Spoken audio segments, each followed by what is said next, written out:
Ils m'ont licencié à 10h20, à 11h. Le satellite était officiellement à eux. Mais pas pour longtemps. J'ai versé du poison dans le café de mon patron ce soir-là.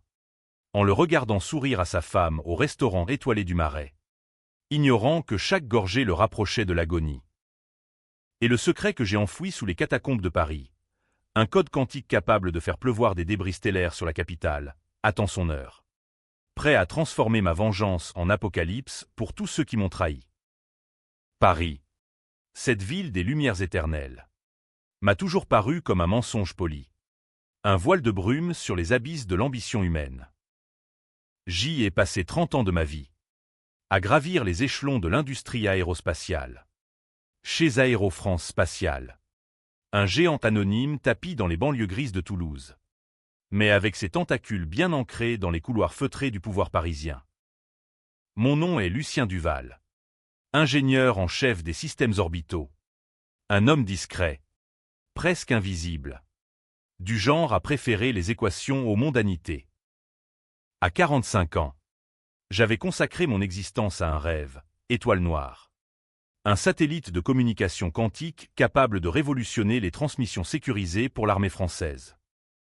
C'était mon enfant. Forgé dans les nuits blanches de mon appartement exigu du quartier latin. Entre les piles de manuscrits jaunis de Camus et les verres de Bordeaux bon marché. Ce matin-là, le 15 juin 2025, l'air était lourd d'une humidité poisseuse. Comme si la scène elle-même suait d'appréhension. J'étais arrivé au bureau à 8 heures précises. Mon badge cliquetant contre la vitre blindée de l'entrée sécurisée. Les couloirs stériles, éclairés par des néons froids, sentaient le café brûlé et l'ambition rance. Mon équipe, une poignée de geeks pâles aux yeux cernés, s'activait autour des simulations holographiques. Étoile Noire était à 2 semaines du lancement.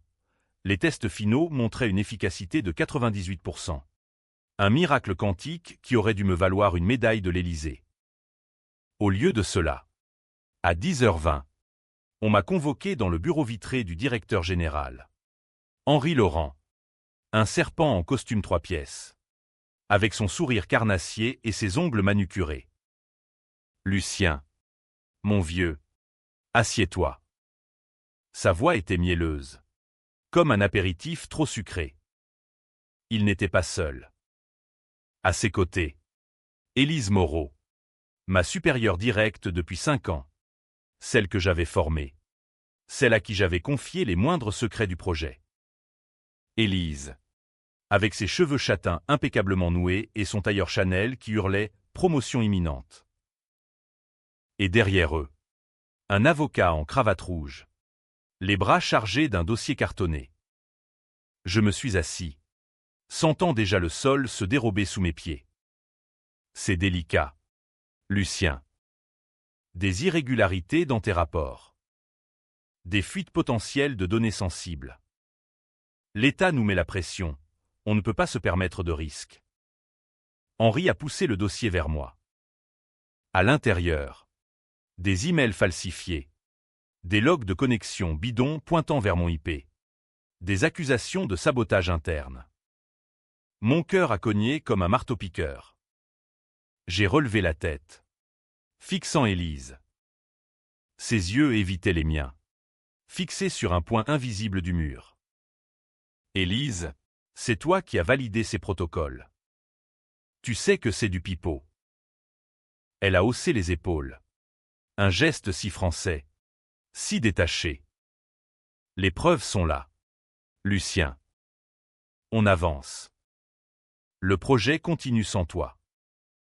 Henri a enchaîné. Implacable, licenciement pour faute grave. Pas d'indemnité. Pas de clause de non-concurrence. Attends. Si. Exactement. Tu signes. Et tu disparais. J'ai signé. Les doigts tremblants. La rage bouillonnant dans mes veines comme un acide. À 10h30. J'étais dehors. Mon badge confisqué. Escorté par la sécurité jusqu'à la porte. Le satellite. Mon satellite. Était officiellement à eux à 11h. lors de la conférence de presse triomphale diffusée en direct depuis l'Élysée. Le président personne, Macron ou son successeur fantôme, vantait l'innovation française qui allait protéger nos frontières numériques. Et moi, un paria, un fantôme errant dans les rues de Toulouse sous un soleil impitoyable. Je suis rentré à Paris par le TGV de midi, le cerveau en ébullition. Dans le wagon-restaurant, j'ai commandé un cognac, puis un autre, observant les paysages défiler comme des souvenirs flous. Élise. Comment avait-elle pu?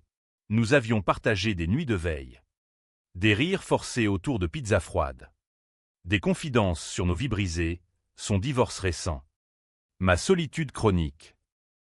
J'avais même, un soir d'ivresse, effleuré sa main, sentant une étincelle que j'avais étouffée par professionnalisme. Et Henri sera, avec ses dîners au Fouquet's et ses maîtresses interchangeables. Il m'avait volé mon âme, mon œuvre. Pire, il m'avait fait porter le chapeau pour leur magouille. J'avais découvert, 3 mois plus tôt, une clause cachée dans le contrat. Étoile Noire n'était pas pour la France, mais pour un consortium sino-américain. Une vente sous le manteau pour renflouer les caisses d'Aéro-France. J'avais menacé de tout balancer à la DGSE. Ils avaient riposté en me piégeant. À Paris, la nuit tombante enveloppait la ville d'un manteau de velours noir. J'ai marché le long de la Seine, les quais bruissants de touristes insouciants. Mon appartement, au 5e étage d'un immeuble haussmannien délabré rue de Rivoli, m'attendait comme un tombeau. J'ai ouvert la porte, jeté mon sac, et me suis effondré sur le lit. Mais le sommeil ne venait pas. À minuit, j'ai allumé mon ordinateur portable, le seul bien que je n'avais pas rendu. Un VPN anonyme, un backdoor que j'avais laissé en place par paranoïa. Les serveurs d'Aéro-France s'ouvraient à moi comme une fleur vénéneuse. Là, les emails, Élise à Henri. Il soupçonne. On le neutralise avant le lancement. Henri a un contact anonyme, le code quantique est prêt. Transfert imminent pour 500 millions. La fureur m'a submergé. J'ai fermé l'ordinateur, attrapé mon manteau, et suis sorti dans la nuit parisienne. Le Marais, ce labyrinthe de ruelles pavées et de boutiques chics, abritait le restaurant étoilé où Henri dînait chaque jeudi avec sa femme, Claire, une galeriste aux lèvres siliconées. J'avais vu l'invitation sur son agenda, volée lors d'une pause café. À 22h45, je poussais la porte vitrée, l'air feignant l'assurance d'un habitué. Le maître d'hôtel, un moustachu circonspect, m'a toisé. Monsieur Duval, pour M. Laurent, il vous attend. Mensonge? Non. Destin. Henri était là, à une table d'angle, Claire gazouillant sur une expo de Basquiat. J'ai approché, un sourire plaqué sur le visage. Henri, une urgence sur Étoile Noire. Juste un café rapide. Il a pâli, mais le protocole social l'a emporté. Nous nous sommes isolés au bar. Claire distraite par son téléphone. J'ai commandé 2 espressos. Le mien pur, le sien, agrémenté d'une pincée de thallium. Subtil, inodore, chapardé des labos de l'université lors d'une visite étudiante. À l'avenir radieux, ai-je trinqué, le regardant avaler. Ses yeux, pour la première fois, trahissaient une peur animale. De retour chez moi, à 1h du matin, j'ai ouvert une bouteille de Châteauneuf-du-Pape volée à un collègue. Le poison agirait lentement, nausée demain, coma dans 3 jours, mort dans 1 semaine, classé crise cardiaque. Mais ce n'était que le début. Dans mon coffre-fort, un disque dur externe contenait le code maître d'Étoile Noire, un algorithme de surcharge quantique, capable de faire dévier le satellite de son orbite, transformant une merveille en missile balistique. J'avais conçu cette porte de secours pour l'armée. Au cas où. Ironie, ce serait mon arme. Les jours suivants furent un ballet macabre. Henri s'est absenté, pour maladie. Élise a pris les rênes du lancement. Rayonnante à la télé. Moi, j'ai erré dans Paris comme un damné. Visitant les catacombes sous prétexte de recherche historique. Ces ossuaires oubliés. Labyrinthe de 300 km sous la ville lumière. Était le lieu parfait pour enterrer des secrets. J'y ai dissimulé une clé USB avec les preuves de la trahison, email, contrat, log et un prototype miniaturisé d'un émetteur radio. Capable de commander le satellite à distance. Les ossements des anciens Parisiens veillaient sur ma vengeance. Un cœur muet de spectre. À la fin de la première semaine. Henri est mort. Infarctus. On titrait les journaux. Élise a pleuré à l'enterrement. Une veuve en herbe. J'y étais. Anonyme dans la foule. Déposant une rose noire sur le cercueil. Mais la rage ne s'apaisait pas. Le lancement approchait, le 1er juillet. Étoile noire s'élèverait de Kourou. En Guyane. Sous les feux d'artifice présidentiels. J'avais 7 jours pour frapper. La mort d'Henri n'a pas arrêté la machine, elle l'a huilée. Élise. Promue directrice adjointe. Paradait dans les médias comme une Jeanne d'Arc numérique. Vantant l'héritage visionnaire de Laurent. J'ai vu son interview sur France 24. Depuis un café sordide de Belleville. Un expresso amer entre les mains. Ses yeux brillaient d'une lueur nouvelle. Presque triomphante. Était-ce du chagrin? Ou le reflet d'un pacte scellé dans le sang? J'ai fouillé plus profond cette nuit-là. Via mon backdoor. Les emails révélaient tout. Élise n'était pas une simple exécutante.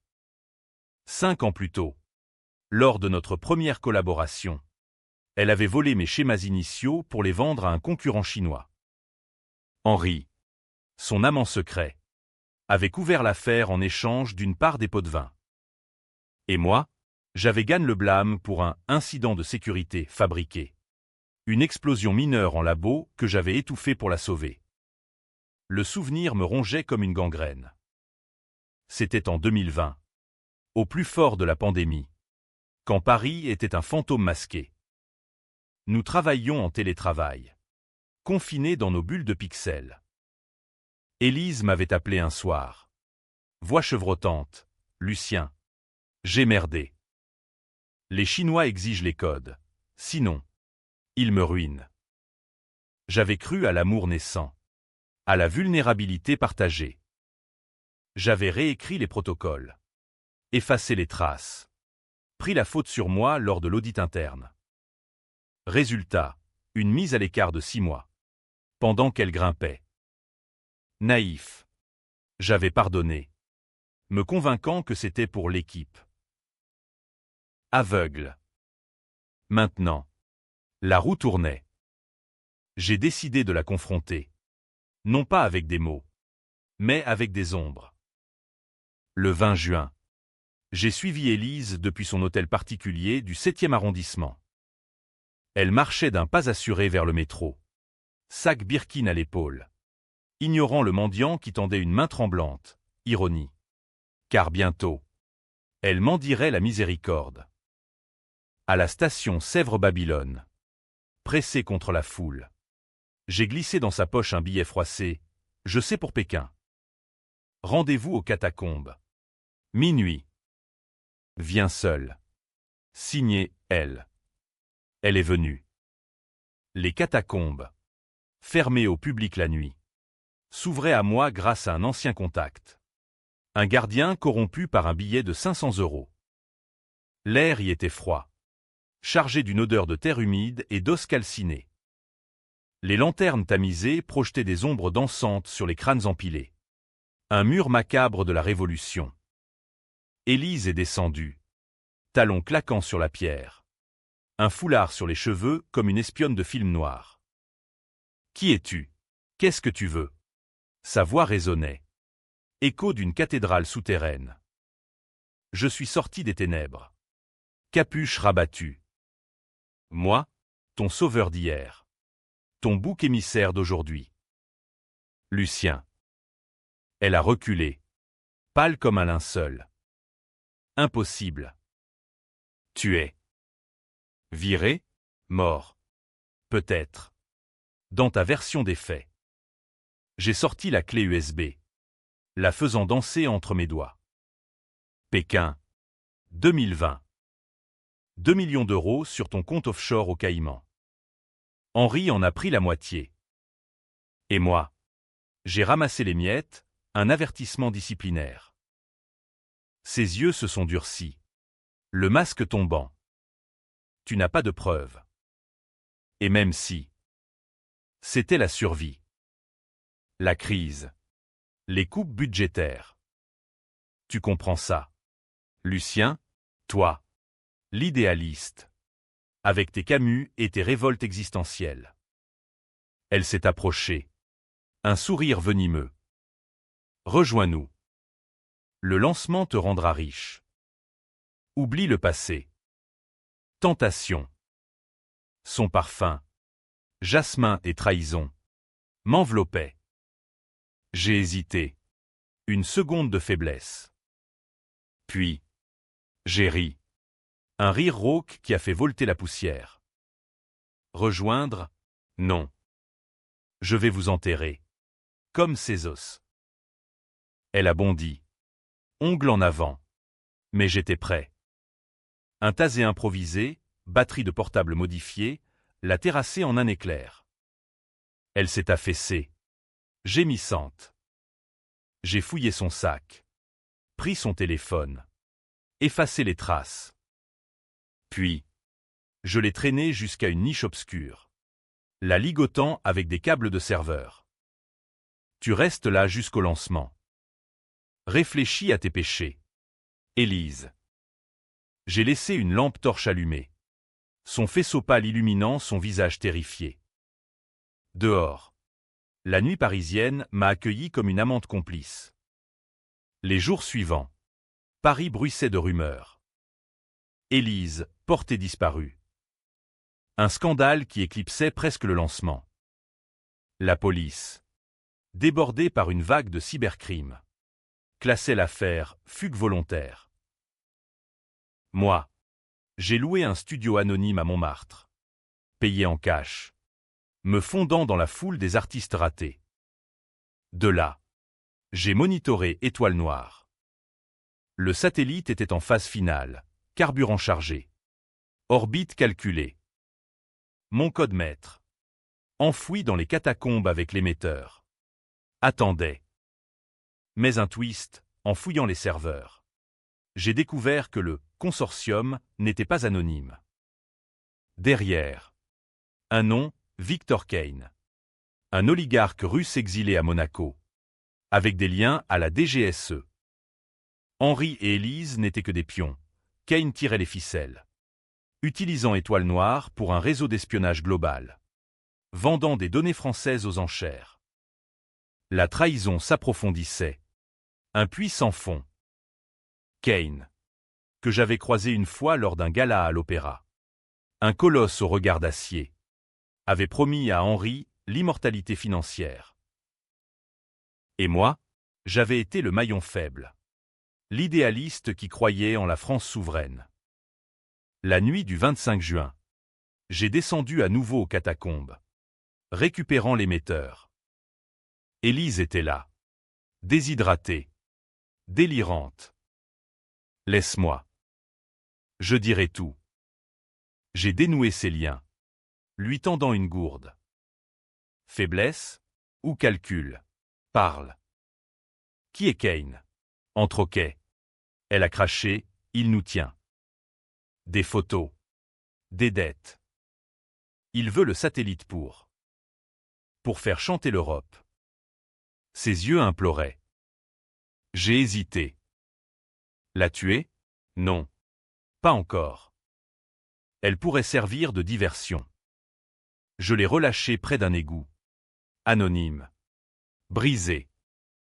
Elle regagnerait la surface. Un fantôme accusateur. Mais le vrai ennemi était Kane. J'ai activé l'émetteur. Testant le signal. Un bip discret, connexion établie. Étoile Noire répondait. Dormant en orbite de test. Bientôt. Il danserait à ma guise. Le 1er juillet. Kourou était un cirque sous les tropiques, fusées dressées comme des phallus d'acier. Journaliste en sueur. Officiel en chemise blanche amidonnée. À Paris. Je regardais le direct sur un écran craquelé de mon studio. Une cigarette entre les lèvres, vice hérité de mon père. Ouvrier chez Renault. Le compte à rebours résonnait. 10. 9. Étoile Noire s'élevait dans un rugissement de feu. Traînée orange contre le ciel guyanais. Applaudissements. Embrassades. Élise. De retour comme par miracle. Séquestrée par des hackers russes, selon sa version officielle. Trônait aux côtés du ministre. Ses yeux, cernés, balayaient la foule. Cherchait-elle son bourreau? Le satellite atteignait l'orbite à 14h32. Heure de Paris. Un triomphe. Mais à 15h. J'ai activé le code. Depuis mon émetteur branché à un routeur pirate. Un simple clic, surcharge quantique initiée. Étoile Noire. Censé relayer des signaux inoffensifs. Se muait en arme. Ses antennes se recalibraient. Focalisant un faisceau laser sur un point précis, la Tour Eiffel. Symbole de la France arrogante. Pas pour la détruire, trop grossier, mais pour griller ses systèmes électroniques. Un blackout sélectif qui plongerait Paris dans le chaos numérique. À 15h45. Ça a commencé. Les feux de circulation de la place de la Concorde clignotent. S'éteignant en cascade. Les métros s'arrêtent net. Vomissant des hordes de passagers paniqués sur les quais. Les banques en ligne crachent. Les cartes bleues refusent de payer. Et au zénith, les communications militaires, censées être protégées par Étoile Noire, se brouillent. Divulguant des secrets, positions de sous-marins en Méditerranée. Plan de cyberdéfense contre la Russie. La presse explose, sabotage orbital. La France à genoux. Moi, au cœur de Montmartre. Je sirotais un pastis.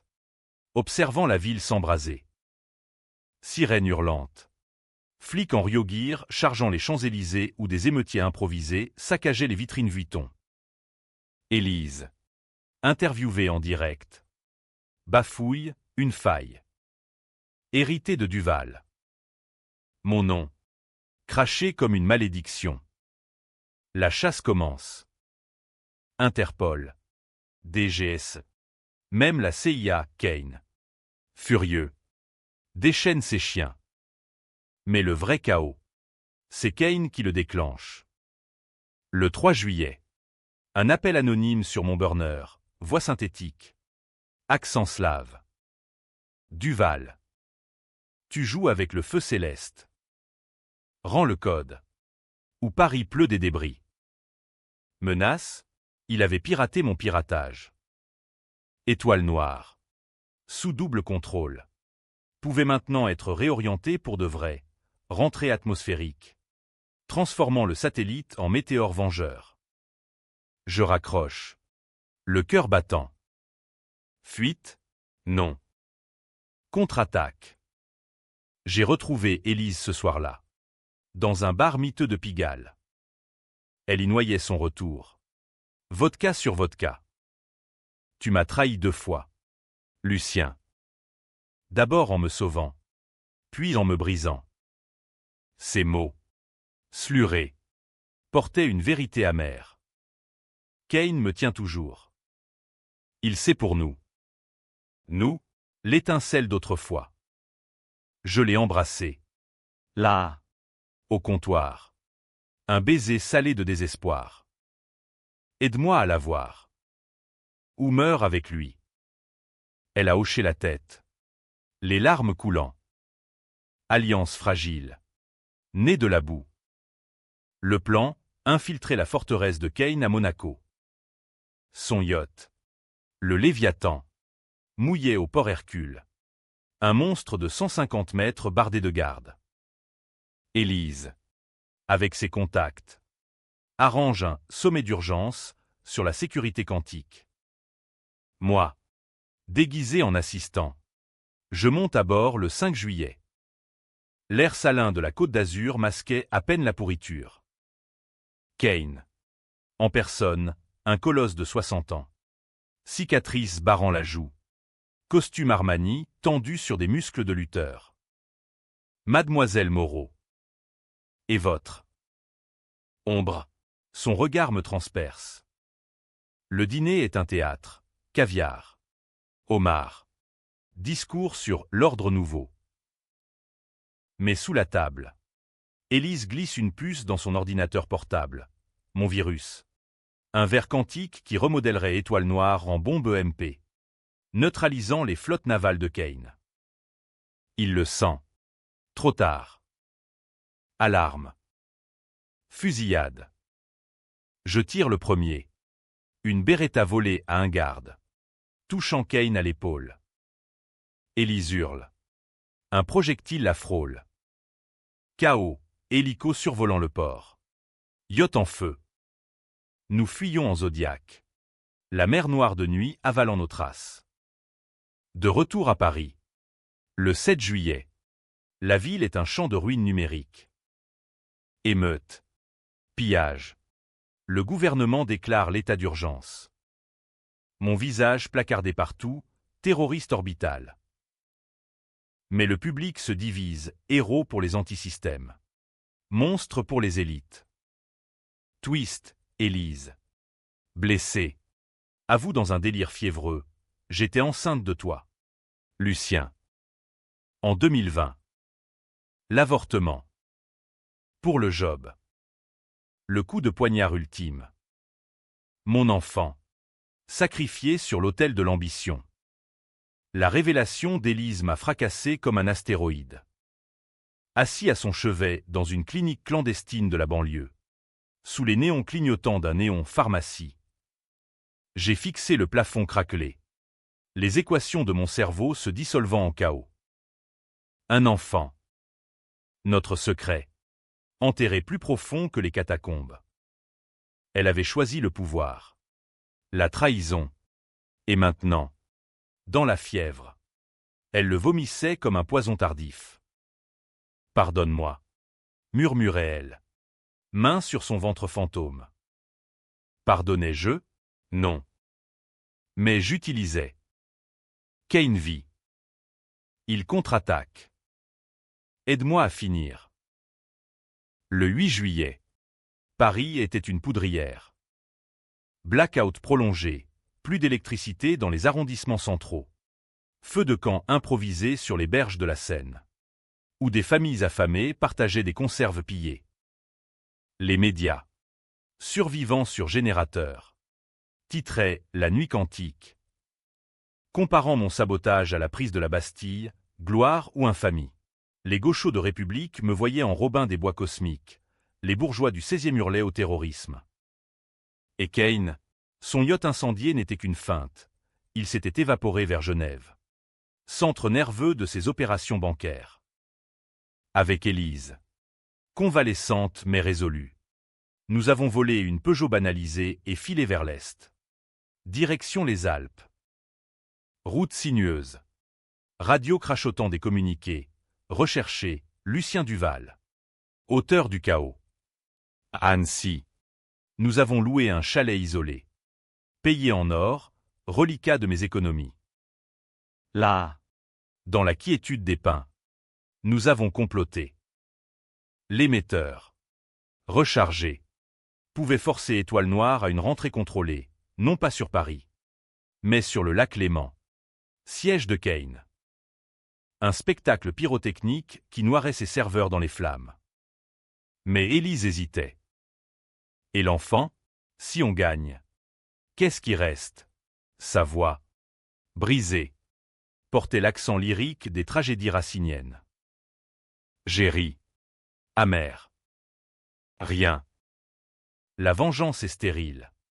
Élise. Mais c'est tout ce que j'ai. Nuit d'insomnie. Hanté par des visions, le satellite filant comme une comète vengeresse. Crachant des étincelles sur la tour Eiffel. Ou pire. Sur des innocents. Était-ce justice? Ou folie? Les journaux clandestins, distribués dans les souterrains, me dépeignaient en martyr, d'autres, en psychopathe. Le 10 juillet. Alerte, Kane frappait en premier. Un drone armé, piloté depuis ses bunkers suisses, visait mon signal émetteur. Explosion au chalet, toit arraché. Élise blessée à la jambe. Nous fuyions dans la forêt.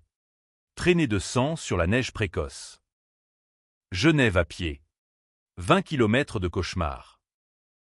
À minuit. Nous atteignions la frontière. Élise portée sur mon dos. Le lac Léman scintille. Noir et froid. Keynes Bunker, une ville à fortifier sur les collines. Gardée par des mercenaires ex-KGB. Assaut suicidaire. Élise. Diversion. Elle appelle. Voix larmoyante. J'ai Duval. Le code en échange de ma vie. Kane mort à l'hameçon. Cupide. Moi. Je m'infiltre par les égouts. Puant la moisissure. Dans la salle de contrôle. Écran holographique dansant, étoile noire sous son joug. Prêt à bombarder Paris pour me faire porter le chapeau ultime. Kane. Pansement à l'épaule. Ricane au téléphone, Duval est fini. La France me remerciera. Je surgis. Tasé en main. Choc. Il s'effondre. Grognant. Élise entre. Boitant. Arme au poing, un Glock pris à un garde. Finissons-le. Mais Kane. Rusé. Appuie un bouton discret. Alarme. Porte verrouillée. Et le twist, un enregistrement vidéo s'active. Projeté sur les murs. Moi. En 2020. Signant les faux rapports pour couvrir Élise. Tu es complice. Duval. Meurt en traître. Pire, l'enfant. Des échographies falsifiées. Montrant Élise enceinte. Mais pas de moi. De Henri. Mensonge, vérité, son regard fuyant me transperce. Fureur. Je surcharge l'émetteur. Étoile noire hurle dans l'éther, rentrée initiée. Le satellite plonge. Traînée incandescente visible depuis l'Europe. Sirène à Genève. Panique. Kane se redresse. Riant, tutu des milliers. Pourquoi? Je presse la détente. Élise hurle, non. Trop tard. Sang sur le béton. Elle se tourne vers moi. Yeux emplis de haine. Monstre. Elle tire. Douleur explosive à l'épaule. Je riposte. Instinct. Elle tombe. Gracieuse dans la mort. Comme une héroïne de Maupassant. Dehors. Le ciel s'illumine. Étoile noire s'abîme dans le lac. Explosion subsonique. Vague géante engloutissant les quais. Kane mort. Ses empires s'effondrent. Moi. Blessé. Je m'échappe dans la nuit suisse. Franchissant la frontière à l'aube. Le 12 juillet. L'Europe se réveillait sous un ciel zébré de cendres stellaires. Le crash d'étoiles noires, qualifié des « accidents cosmiques », avait noyé Genève sous une vague de 10 mètres, tuant 247 personnes, pêcheurs, joggeurs, banquiers attardés. Les titres hurlaient « Meurtre orbital, Duval le nouveau Néron ». Interpol offrait 5 millions pour ma tête. Poutine. En off. En proposait le double pour « service rendu ». Paris. Remise du blackout grâce à des générateurs d'urgence. Pleuraient ses héros perdus, Élise. Canonisé en martyr, Henri. Réhabilité en visionnaire. Moi, le bouc émissaire ultime. Gannant non seulement la trahison, Mais le carnage.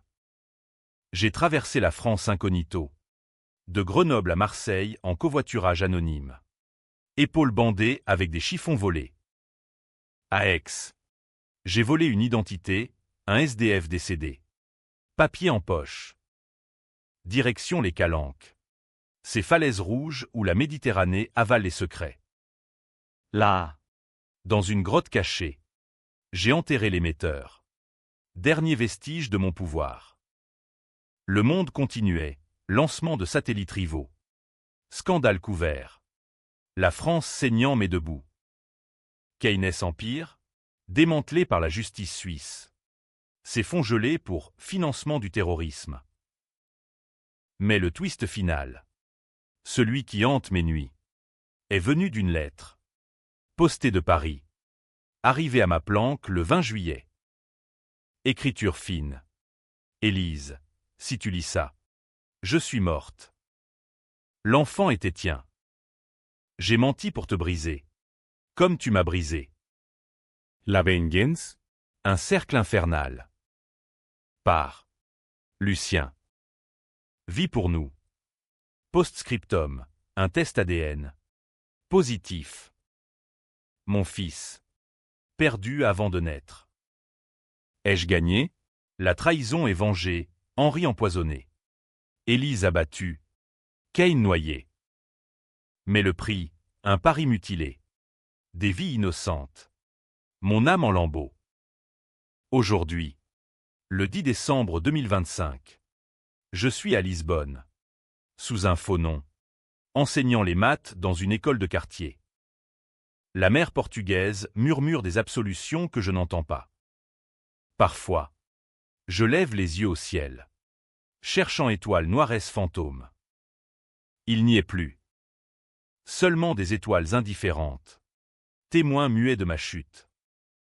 Et toi, lecteur, qui juge depuis ton fauteuil confortable, héros ou monstre? La frontière est floue, comme la brume sur la Seine. Peut-être que la vraie trahison est celle de l'ambition humaine, éternelle et vorace. Ou peut-être que j'ai raison, mieux vaut brûler que pourrir. Choisis ton camp. Moi, j'ai choisi le feu.